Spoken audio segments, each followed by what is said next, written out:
Ma'am मेरे पास IUC की 5000 share है, 142 की बाइंग है। ओके, 142 क्या? और आपका होराइजन क्या है स्टॉक में? मैम मेरा है वो 1 ईयर का। स्टॉक्स को देखिए, एचपीसीएल, बीपीसीएल सबने अच्छा परफॉर्म किया। आईओसी थोड़ा सा अंडर परफॉर्म कर रहा था, बट रिसेंटली इसने भी एक हेड एंड शोल्डर पैटर्न का ब्रेकआउट दिया है। कंसोलिडेशन के बाद एक अच्छा खासा बेस बनाया है, अपना 200 डे एक्सपोनेंशियल मूविंग एवरेज भी रिगेन किया है। तो मार्केट्स अगर स्टेबल रहती है तो मुझे लगता है यहाँ पे हम हायर लेवल्स देखेंगे 155 160 तक। बट ये जरूरी है कि एक स्टॉप लॉस मेंटेन करें, 138 रुपीज का एक स्टॉप लॉस लगाएं और अपनी पोजीशन को आप होल्ड करें। मैम नमस्कार मैम, मैंने 240 शेयर लिए हुए हैं जेएसडब्ल्यू एनर्जी के, 2 वीक्स पहले लिए थे। तो मुझे जानना था मैम, ये अभी कंटिन्यू ना नीचे डाउन ही जा रहा है। पहले मैंने लिया था 508 पे लिया था, फिर मेरा एवरेज प्राइस है 499। तो ये 2 महीने तक मैं रुक सकता हूँ मैम, तो इसका क्या स्ट्रक्चर रहेगा आगे का? रिसेंटली जो रैली आई थी वो लगभग 200 एक्सपोनेंशियल मूविंग एवरेज के पास डेली पे होल्ड की थी, जो कि लेवल्स मैं देख सकता हूँ अराउंड 580। और वहां से हम देख रहे हैं कि वापस स्टॉक स्लाइड कर रहा है। तो जब तक ये स्टॉक 580 के ऊपर ना निकले थोड़ा सा स्ट्रक्चरली नेगेटिव रहेगा। लेकिन अगर हम प्योरली सपोर्ट रेजिस्टेंस की बात करें वीकली का, तो 430 का एक अच्छा सपोर्ट जोन है। पिछली बार भी स्टॉक वहां से रिबाउंड किया था। तो अब ये लेवल नहीं है कि जहां पे आप इससे एग्जिट करें। 430 का जब तक सपोर्ट इंटैक्ट है, there is a possibility of a consolidation and a move up. तो 430 का स्टॉप लगाएं और इसे होल्ड करें। थोड़ा पेशेंस आपको यहाँ पे रखना पड़ेगा। 1 साल से होल्ड कर रहा हूँ, कभी चेंज करूँ या होल्ड करूँ? तो 1 साल से होल्ड कर रहे हैं, 850 के बाएंगे, 100 रुपए नीचे आपके भाव से। पूछते हैं क्या सजेशन रहेगा। देन प्राइस ऑलमोस्ट 1150 रुपीज और उसके बाद एक कंटिन्यूअस फॉल आया है। सपोर्ट रेजिस्टेंस की बात करें तो 700 का एक अच्छा सपोर्ट जोन है। स्टॉक ने वहीं से रिबाउंड किया क्योंकि स्टॉक एक स्ट्रॉन्ग वीकली सपोर्ट एरिया के आसपास है और 10, 20 और 50 मूविंग एवरेजेस के ऊपर ट्रेड कर रहा है। तो यहाँ होल्ड करने की सलाह है। 700 रुपए का एक स्टॉप लॉस लगाएं। तेजी यहाँ पे तब बनेगी जब स्टॉक एक बार 760 770 के ऊपर ट्रेड करना शुरू करेगा। लेकिन फिलहाल एक स्ट्रॉन्ग वीकली सपोर्ट को देखते हुए आप इसे होल्ड करें और स्टॉप लॉस 700 रुपए का लगा के रखें। और मेरा व्यू शॉर्ट टर्म है, तो मैं जानना चाहता हूँ इसमें स्टॉप लॉस और नियर टर्म टारगेट क्या रहेगा।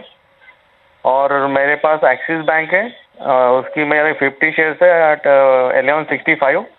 और कुछ दिनों से ये 1164 65 का स्ट्रॉन्ग सपोर्ट वो रिस्पेक्ट कर रहा था, बट आज शायद कोटक बैंक और एसबीआई के नतीजों की वजह से वो ब्रेक हो गया। तो मैं जानना चाहता हूँ इसमें क्या कर सकते हैं, अभी क्या स्टॉप लॉस लगाए और क्या नियर टर्म टारगेट हो इसमें। 200 डे रिगेन किया है, हायर हाई हाई लो का स्ट्रक्चर है। थोड़े से मार्केट स्टेबल रहेंगे तो I think this stock can perform well in the near term, क्योंकि टेक्निकल स्ट्रक्चर एक बेस बना के बाहर आ रहा है। लेकिन इसके लिए ये जरूरी है कि 1285 का ये लेवल्स होल्ड करे। तो अडानी पोर्ट की पोजीशन में बने रहे विद स्टॉप लॉस और 1285। थोड़ा सा मार्केट स्टेबल रहता है तो I think this should do well, but 1285 का एक स्ट्रॉन्ग स्टॉप लॉस जरूर लगाएं। रही बात एक्सिस बैंक की, हम देख रहे हैं रिसेंटली पिछले 2-4 दिनों से थोड़े से banks are under pressure after the result of Kotak bank, average results of Kotak bank in the private sector. HDFC bank, ICICI bank have been able to hold.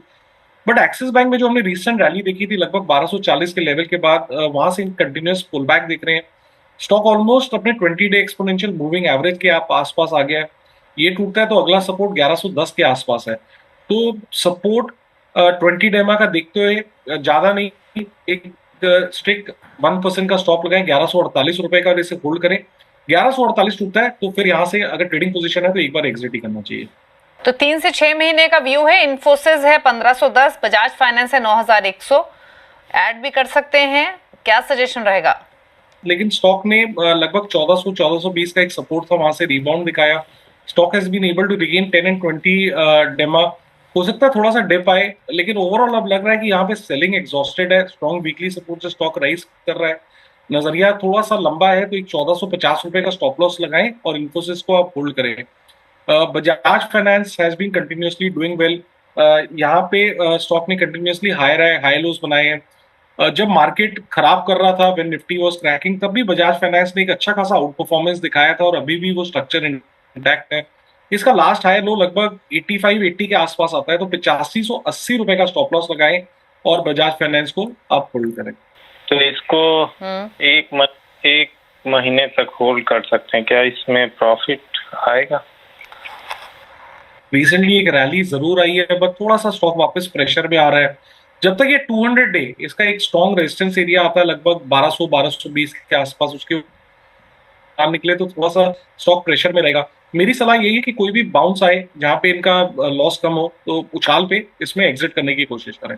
Horizon इनका मीडियम टू लॉन्ग टर्म का है, 300-325 रुपए नीचे ये stock इनके भाव से कर रहा है ट्रेड। 2024 में जब ये बुल मार्केट में स्टॉक था तो ऑलमोस्ट 2350 तक के लेवल्स दिखाए। उसके बाद ये कंटिन्यूअस करेक्शन मोड में है, बट अच्छी बात ये है कि ये करेक्शन 1300 के लेवल के आसपास, जो कि हमारा वीकली सपोर्ट जोन है, वहां पे जाके थमा और वहां से एक हम रिकवरी और एक कंसोलिडेशन पैटर्न देख रहे हैं। तो सेलिंग तो एग्जॉस्टेड है, लेकिन देख के ऐसा लगता है, बट अप ट्रेंड में आने में थोड़ा सा टाइम लगेगा, थोड़ा सा कंसोलिडेशन और लगेगा। इन द मीनवाइल एक 1450 रुपए का स्टॉप लॉस यहाँ पे लगाना चाहिए और स्टॉक को होल्ड करना चाहिए।